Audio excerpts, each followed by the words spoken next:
All right, ladies and gentlemen, welcome back to the channel. Thank y'all so much for coming over.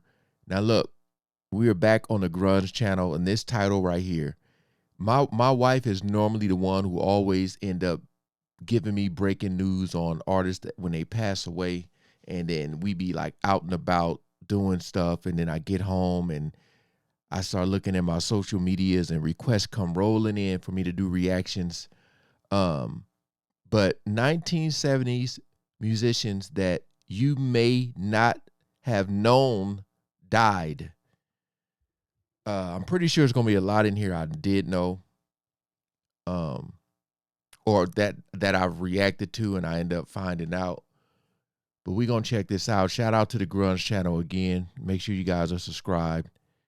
They got a lot of videos, man. A lot of videos. So we'll see if anybody's on this list I didn't know about. Again, shout out to all the good humans. Link is always in the description for those who are asking. So we ain't gonna waste no more time. Let's jump right into it. A heart attack striking days before a tour. A cancer attacking the brain of a progressive rock legend. These untimely deaths and more kept these music legends from hitting the road one more time. Keyboardist Richard Wright was one of the original members of the legendary rock band Pink Floyd and stuck with them throughout virtually their entire existence. In the 1970s, Pink Floyd released arguably their greatest string of albums. These included The Dark Side of the Moon in 1973, yes. Wish You Were Here in 1975, yes. Animals in 1977, yes. And what many consider to be their greatest work, The Wall in 1979. Wright did not appear on the 1983 release The Final Cut after being let go from the band following The Wall, but he did appear on Pink Floyd's later 1987 and 1994 releases. He was also present at the Live 8 reunion in 2005. Besides playing keyboards, Wright shared songwriting credits on several songs and provided backup vocals. Wright also released 2 albums as part of a solo career and shared producer credits with bandmate David Gilmour on the 1970 album Barrett, which was written by former Pink Floyd guitarist Syd Barrett. Wright had 3 marriages and 3 children. He died in 2008 from cancer at the age of 65, just 2 years after Barrett, who had died in 2006. In late June 2002, just days before The Who was about to embark on a nationwide tour of the United States, tragedy struck the band when longtime bass player John Entwistle was discovered dead in his Las Vegas hotel room. Entwistle had been a founding member of the band and had continued to play with them during their successive reunions following their original split in the early 1980s. During their heyday in the 1960s and 1970s, The Who was one of the biggest rock bands in the world. Their performance at the 1969 Woodstock Festival set the stage for their superstardom of the 70s, and they more than capitalized on their popularity with concept albums and rock operas, including Quadrophenia, which was later turned into a feature film that starred Sting, among others. The Associated Press reported that Entwistle's death was a heart attack related to the use of cocaine. His longtime cigarette habit was also a contributing factor. He was just 57 years old at the time of his death. I found bass very boring. I wanted to turn it into a solo instrument. For many young percussionists, Charlie Watts of the Rolling Stones was the reason they got into drumming. Watts joined the band in 1963, following the departure of their first drummer, Mick Avery, and became the backbone of the group until his death in 2021. Watts is considered by some to be among the greatest drummers in rock and roll history, with Rolling Stone magazine ranking him at number 12. His unique sound instantly helped the band become a success on the back of early singles like I Can't Get No Satisfaction, and helped power their string of 1970s releases, including Get Your Yayas out in 1970, Sticky Fingers in 1971, and 1972's Exile on Main Street, which remains one of their most popular albums today. Watts stayed with the band through their several lineup changes and experimental periods, while also pursuing a solo career of his own, in which he primarily played jazz instead of rock and roll. He was married and had a daughter, and he owned several horses. After previously surviving a bout with throat cancer in the early 2000s, Watts died in 2021 at the age of 80. He had only stopped touring with the Stones shortly before his death, and passed just prior to the beginning of their No Filter tour, leaving fans and fellow rock icons like Paul McCartney to mourn the loss. Charlie was a rock and a fantastic drummer.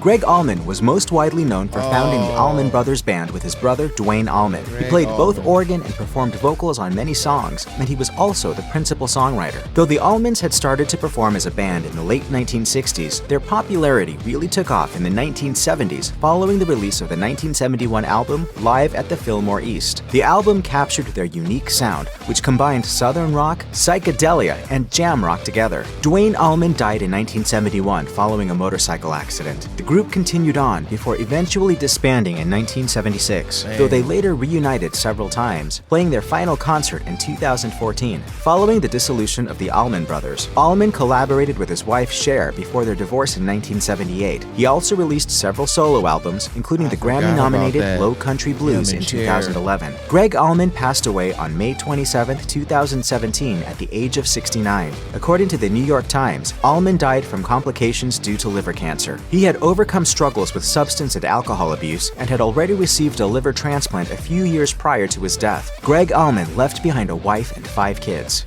On July 16, 2012, the world lost Deep Purple keyboardist Jon Lord, who co-wrote the rock staple Smoke on the Water. Lord had originally taken up the piano as a kid. In 1968, he helped found Deep Purple. And besides Smoke on the Water, he was also responsible for helping write several of their other hits. Lord was synonymous with the Hammond electric organ, which he used to amplify through massive Marshall guitar speakers. Lord also had a solo career and played with other bands, including Whitesnake and The Kinks. Lord's official cause of death was a pulmonary embolism, though he was also reportedly dealing with pancreatic cancer at the same time. He was 71. Dang. Blending jazz and rock and roll together with lyrics that spoke... You know, a lot of them are pretty young.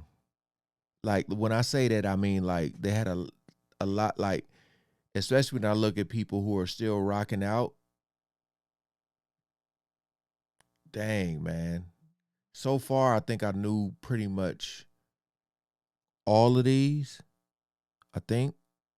About everything from the outlandish to the sensual. It's not hard to see why Steely Dan was at the top of the charts throughout the 1970s, and much of that success was due to Walter Becker. Becker began playing with Donald Fagen in 1972, and the two ultimately co-wrote all of Steely Dan's songs, including their massive 1970s hits Reeling in the Years, Ricky Don't Lose That Number, and Do It Again. They briefly split in the 1980s, during which time Becker released multiple solo albums, but by the 1990s they were back in full swing as if they had not missed a beat. Both their 2000 album, Two Against Nature, and 2003's Everything Must Go hit the Billboard Top 10, and they were inducted into the Rock and Roll Hall of Fame in 2001. Becker passed away from esophageal cancer in 2017 at the age of 67 years old, just 4 months after first being diagnosed with cancer. So many different Bursting forms. onto the scene in the early 1970s, Blue Oyster Cult are the authors behind one of the most famous songs in rock history, Don't Fear the Reaper, which was... Because like I said, when I be reacting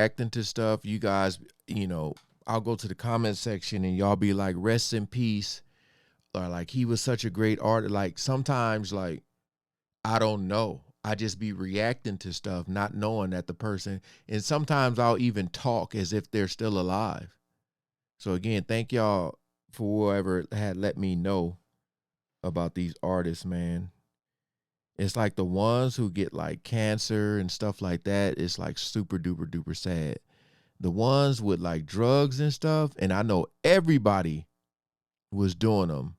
It's just some people get more hooked than others, man. And it's like when you start to have a family and stuff, oof, it get tough.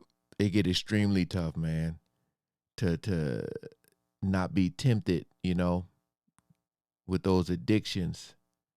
Parodied in the iconic Saturday Night Live sketch featuring Will Ferrell. I'll be honest, fellas, it was sounding great, but I could have used a little more cowbell. The one band member who wasn't portrayed in that sketch was founding member Alan Lanier. Lanier was a member of Blue Oyster Cult from 1972 through 2006, interrupted by only a brief hiatus in the 80s. In the 1970s alone, Blue Oyster Cult put out 8 albums, of which Lanier's guitar and keyboards were an integral part. Several of their albums were certified gold during the decade, and many of them also broke into the top 100 and even the top 40. During his career, Lanier was not only an integral part of Blue Oyster Cult, but he also recorded with legends like Patti Smith, Iggy Pop, and Jim Carroll. He and Smith were also in a serious relationship for a time, and their breakup devastated him. The musician died on August 14, 2013, when he was 67 years old. The cause of Lanier's death was chronic obstructive pulmonary disease. Always memorable due to his black plastic sunglasses and massive beard, ZZ Top bass player Dusty Hill died on July 28, 2021, leaving behind bandmates Billy Gibbons and Frank Beard to continue ZZ Top alone. The band's first album, cleverly named ZZ Top's First Album, came out in... I always thought it was pretty crazy. Y'all said the one with his last name Beard didn't have a beard. That's so crazy. 1971 and featured Hill on the bass. He appeared on every other album during their career and was inducted into the Rock and Roll Hall of Fame with them in 2004. ZZ Top and Hill had some of their biggest hits in the 1970s, including La Grange in 1973 and 1979's Cheap Sunglasses. A specific cause of death was not announced, but Gibbons told Variety that Hill had dealt with a number of health issues before his passing, including a broken shoulder and broken hip. Ultimately, Hill died of natural causes in his sleep at the age of 72. Neil Peart joined the prog rock band Rush in 1974 and became widely regarded as one of the most technically precise and innovative drummers in rock and roll history. But he was much more than just a percussionist. He influenced generations of younger drummers who looked up to him as a legend, and he contributed to other areas of the rock world too. He came up with lyrics to many of Rush's songs, was a music producer, and even a published author. According to NPR, some of Peart's lyrics were influenced by real-life events, like the Second World War, but science fiction was also a prominent theme. He was known for having an absolutely massive drum kit, including many cymbals, and he combined complete technical precision with fun and laughter. In 2013, in recognition of their impact, Peart and the rest of Rush were inducted into the Rock and Roll Hall of Fame. Peart experienced serious tragedy in his life. Is he saying his name right? Because I always say Peart. Is it Peart or Peart? That's why I just be calling him the professor. Rest in peace. Including the death of his daughter Selena and wife Jackie in successive years in the late 1990s. He was diagnosed with brain cancer in 2016, and he died on January 7, 2020, at age 67. The eccentric style of the Cars was showcased on their 1978 debut album, which introduced hordes of fans to a brand new style of music to be known as New Wave. By the 1980s, the Cars and their frontman Rick Ocasek were huge successes, but despite this, they ultimately disbanded in 1988. Still, Ocasek stuck with music, producing numerous albums for bands like Weezer and Bad Brains. In 2010, Ocasek briefly resurrected the Cars for another album, and in 2018, they made it into the Rock and Roll Hall of Fame. Even while a member of the Cars, Ocasek was releasing solo albums, and he also made spoken word recordings. Ocasek was married to his third wife, model Paulina Poroskova, for more than 30 years, and he also left behind 6 children, all of them boys. Ocasek died of heart disease on September 15, 2019, at the age of 75. Originally known for his tenure in Rainbow and Black Sabbath in the 1970s, Ronnie James Dio's voice was long one of the most distinctive voices in rock. After leaving Black Sabbath, he formed his own band, Dio, which is probably most well known for the 1983 single, Holy Diver. He also had a memorable role playing himself in the 2006 film Tenacious D in the Pick of Destiny. Dio was 67 years old when he died in 2010 due to stomach cancer in Los Angeles, California, where he was surrounded by his family, including his longtime wife, Wendy Dio. Prior to his death, Dio had been canceling shows due to his illness and reportedly underwent 7 chemotherapy sessions. His passing was met with an outpouring of love from many within the metal community, who praised not only his incredible vocal chops and lyrical prowess, but also his musical impact and personal warmth. Life goes through great waves of emotion and passion and great lows of despair and whatnot. That's the way life is.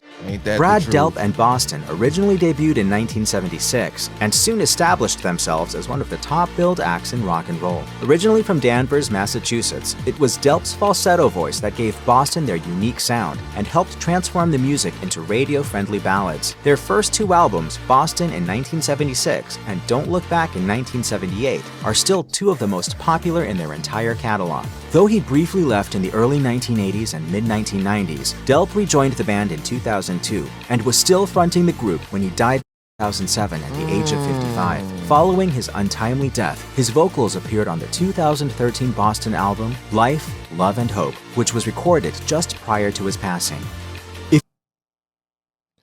Health issues. I always try to keep up with doctor visits because you just never know.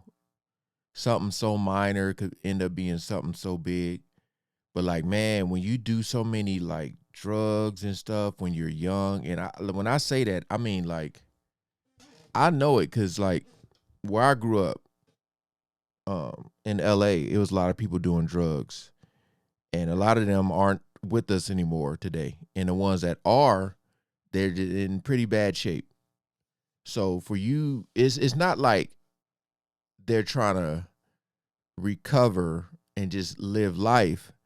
Like they're trying to recover and get back on that stage and sing. It takes a toll on your body to get out there and perform. Like, you know, those lights hit you, you're sweating. You know, the crowd wanna hear you, they want to see you moving around. So it takes a toll when they be going on tour and stuff like that. So, you know, some people have to call it quits early because their body forces them to. But like I said,